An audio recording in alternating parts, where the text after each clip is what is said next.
Bueno, vamos a pasar entonces al caso clínico que nos va a presentar la doctora Jimena Morgante del Hospital Lago Maggiore. La doctora es odontóloga egresada de nuestra facultad, trabaja en el servicio de odontología del hospital y nos va a presentar esta paciente que derivó la doctora Emilia Díaz del Secano de Lavalle. Lavalle es el departamento más desértico de Mendoza, el 90% de su superficie es desértica. Y ahí viven los indios huarpes, o descendientes de ellos, y bueno, entonces los casos que son más complejos los mandan a los hospitales acá de la capital para que los podamos tratar en equipo. Se los dejo con la doctora Morgante. Bueno, muchas gracias, doctora. Bueno, buenas noches a todos. Realmente es un honor para mí poder compartir con todos ustedes la presentación de este caso clínico, y en el marco de esta valiosa campaña de prevención de cáncer bucal, profesor David Greenspan. Comenzamos entonces con la presentación del caso clínico. Bueno, el servicio de odontología del Hospital Sicoli de Lavalle deriva una paciente al servicio de odontología del Hospital Lago Maggiore el día 20 de marzo del corriente año, siendo el motivo de derivación un tumor en seno maxilar izquierdo y cavidad oral con afectación de órbita. La paciente derivada entonces es una mujer de 37 años de edad, argentina, reside en Lavalle, más precisamente en el Secano. Bueno, como dijo previamente la doctora Rivarola, el Secano es una zona desértica del departamento de Lavalle, en donde, bueno, viven estas poblaciones aborígenes huarpes, ¿sí? Y que debo decir que lamentablemente estas personas que viven en el Secano tienen muy poco acceso a los servicios de salud, tanto médico como odontológico. Generalmente un médico los visita cada tanto, ¿sí? Cada 2 meses o 3 meses. La paciente es analfabeta, trabaja en un puesto de chivos, vacas y caballos, de estado civil concubina, tiene 8 hijos y presenta un peso de 42 kilos y 1,45 m de estatura. La paciente no refiere antecedentes de familiares con cáncer, como así tampoco refiere antecedentes médicos ni quirúrgicos. Actualmente, la paciente toma anticonceptivos y como hábitos refiere haber fumado un cigarrillo por día desde los 15 años hasta los 18 años, y en la actualidad no consume alcohol ni sustancias ilícitas. Bueno, esta es la fotografía de la paciente. Podemos observar entonces una importante asimetría facial, con una protrusión total de la cara del lado izquierdo, un edema de la zona órbito-cigomática que se extiende hacia la región geniana. Podemos decir también que existe un cierto borramiento del surco nasogeniano con afectación del orificio nasal izquierdo y un caimiento del labio superior, comisura labial, y labio inferior del lado izquierdo. Bueno, a la palpación de esta tumoración se constató que era de consistencia blanda e indolora. También se hizo la palpación de todas las cadenas ganglionares regionales, tanto de cuello como de cabeza, sin detectar ninguna adenopatía. La paciente no manifestaba dolor, trismus o cefaleas. Sí, en el momento de la consulta, la paciente manifestó que un doctor la vio unos meses atrás, le dio la indicación de tomar un antibiótico, el cual no les puedo especificar, ya que la paciente no lo recordaba. Ella tomó la medicación antibiótico, pero no hubo ninguna evolución con respecto a esta tumoración, y ella nos comenta que el tumor o la tumoración ha aumentado de tamaño, ha ido increyendo. Bueno, esta es una fotografía de la paciente con la boca abierta, en donde podemos observar una apertura bucal disminuida, un deficiente estado bucal, la presencia de restos radiculares, caries, ausencia de numerosos elementos dentarios, y vemos la lesión, ¿sí?, en el interior de la cavidad, que voy a pasar a la siguiente diapositiva, en donde la vamos a poder apreciar con mayor claridad. Bueno, encontramos esta lesión en el interior de la cavidad bucal. Esta lesión la definimos como un tumor de más de 4 centímetros de diámetro, que se extiende tanto hacia el paladar como hacia la zona vestibular. Este tumor presenta una úlcera en su superficie, como así también regiones o sectores con necrosis. ¿Bien? Al observar este tumor y sobre todo al ver que se extiende hacia el paladar, ya nos damos cuenta de la capacidad de este tumor de expandir corticales duras, como las que se observan en el paladar duro. Entonces, teniendo en cuenta esta característica de este tumor, que ha tenido la capacidad de expandir una cortical dura, y también teniendo en cuenta el tamaño del tumor mayor de 4 centímetros, ya nos estaría dando o la sospecha de que se trate de un tumor con características de malignidad. Bueno, entonces, de esta situación, el tamaño del tumor, un tumor que expande la tabla del paladar duro, y teniendo en cuenta también que la paciente es una paciente que vive en una zona muy alejada, en donde le cuesta llegar al hospital, y también teniendo en cuenta el día en que llega la consulta, si ustedes recuerdan, la consulta se realiza el día 20 de marzo. Unos días atrás, específicamente el 17 de marzo, se decreta la cuarentena nacional por situación de pandemia por COVID. Entonces estábamos en días de incertidumbre, en donde no se sabía qué iba a pasar, y necesitábamos acciones concretas para llegar a un diagnóstico lo más rápido posible. Por eso se adopta la siguiente conducta. Se realizan 2 tomas de tipo incisional de la lesión para biopsia por congelación, y una tercera toma de tejido para realizar biopsia convencional. Bueno, elegimos el método de biopsia por congelación porque sabemos que nos arroja un resultado muy rápido, ¿sí? Con esta técnica no se requiere la fijación de la muestra de tejido en formol al 10%, sino que la muestra va en fresco, se congela, se hacen los cortes histológicos y se hace una tinción rápida. Se mira en el microscópico y con eso ya se puede arribar a un diagnóstico. Y debemos saber que esta biopsia por congelación tiene un alto porcentaje de concordancia con la biopsia convencional, de un 96 a un 99% aproximadamente. Entonces, basándonos en esto, decidimos realizar estas 2 tomas para la biopsia por congelación. Y bueno, la tercera toma para biopsia convencional para constatar por diferido el resultado que nos diera la biopsia por congelación. En este punto quiero aclarar que cuando se hicieron las tomas de tejido, mientras yo hacía la incisión sobre el tumor, hubo una importante secreción mucosa que salió del orificio nasal izquierdo de color transparente. ¿Sí? Entonces eso también ya nos hacía pensar que el tumor había provocado una infiltración ósea.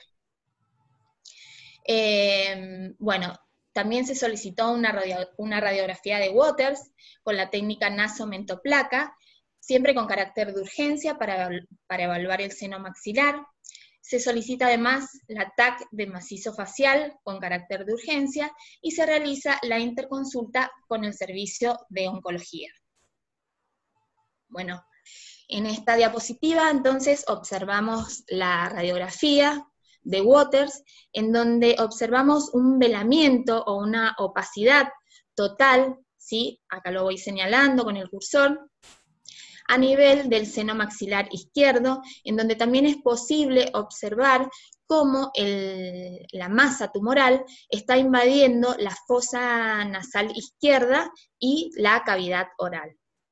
Podemos ver que hay una destrucción de la pared mesial del seno maxilar izquierdo, así como también una osteólisis a nivel del techo del seno maxilar izquierdo, la pared lateral, ¿sí? Y el piso del seno. Bueno, esta es la tomografía axial computada, sus cortes axiales, en donde vemos una masa heterogénea con gran destrucción ósea. Esta destrucción ósea abarca, como ya dijimos, la pared mesial del seno maxilar izquierdo, también el piso de la órbita y el hueso cigomático. También hay destrucción de la pared lateral y piso de seno, como así parte del maxilar superior.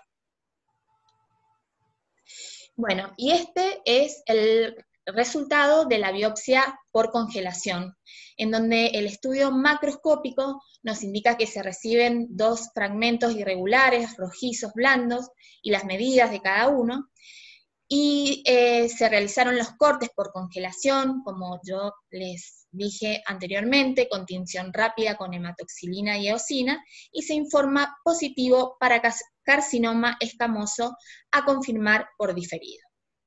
Entonces, bueno, en este caso quiero destacar el trabajo multidisciplinario, porque se pudo conseguir un diagnóstico certero en el transcurso de la mañana de ese día complicado por la pandemia. Gracias a la colaboración y a la buena predisposición del Servicio de Anatomía Patológica del hospital, del Servicio de Radiología, del doctor Alejandro Sola, del Servicio de Oncología, este trabajo multidisciplinario nos permitió lograr el objetivo de realizar un diagnóstico certero en el transcurso de la mañana, ¿sí? Que era lo que queríamos.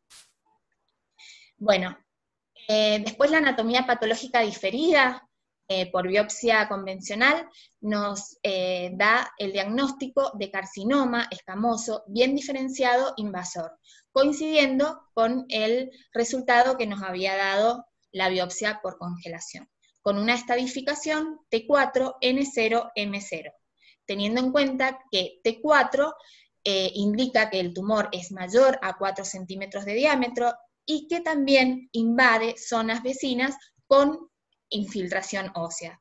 N0 indica que no hay adenopatías metastásicas, y M0 que tampoco hay metástasis a distancia.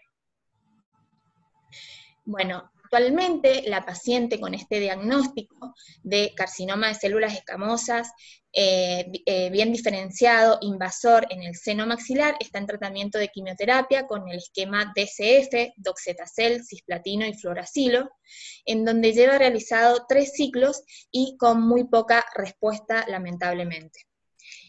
Actualmente el oncólogo y el cirujano de cabeza y cuello están evaluando la respuesta de la paciente para determinar terapéutica a seguir.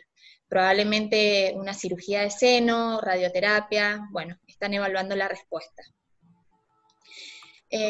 Bueno, esa era la presentación de este caso clínico que les tenía preparado para hoy, y teniendo en cuenta el diagnóstico de la paciente, les quería hablar un poquito del carcinoma de células escamosas y decirles que es el cáncer de mayor frecuencia que se presenta en la cavidad oral. Es decir, que de todos los cánceres que asientan en la cavidad oral, el 90% corresponde a los carcinomas de células escamosas. Actualmente este tipo de carcinomas se presentan con una frecuencia similar para ambos sexos, con una mayor prevalencia en adultos mayores de 40 años. Y se asienta con mayor frecuencia en lengua y encía. Y los factores de riesgo que se deben considerar son el tabaco, el alcohol, la inflamación crónica, el trauma crónico, factores biológicos como el HPV, el virus del Epstein-Barr, el Helicobacter pylori, factores genéticos y la radiación actínica en el caso de que el carcinoma de células escamosas asiente en labio inferior. Bueno, y específicamente, dentro del carcinoma de células escamosas, les voy a hablar del carcinoma de células escamosas de senos nasales, como el caso clínico que presenté, y decirles que es el tipo histológico más frecuente de los carcinomas de senos paranasales, y que es de aparición rara. Tiene una incidencia de 10 en 1 millón en hombres y de 5 en 1 millón en mujeres, y afecta a hombres mayores, de 50 a 70 años de edad.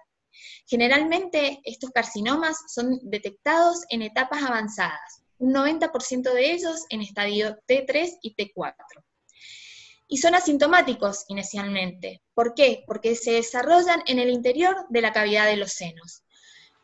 Tiene una tasa de supervivencia a 5 años de 15 a 30% y la tasa de recurrencia después del tratamiento es del 25 al 35%. Podemos definir que el carcinoma de células escamosas de seno maxilar es una neoplasia maligna de estirpe epitelial, que puede producir destrucción local y metástasis a distancia.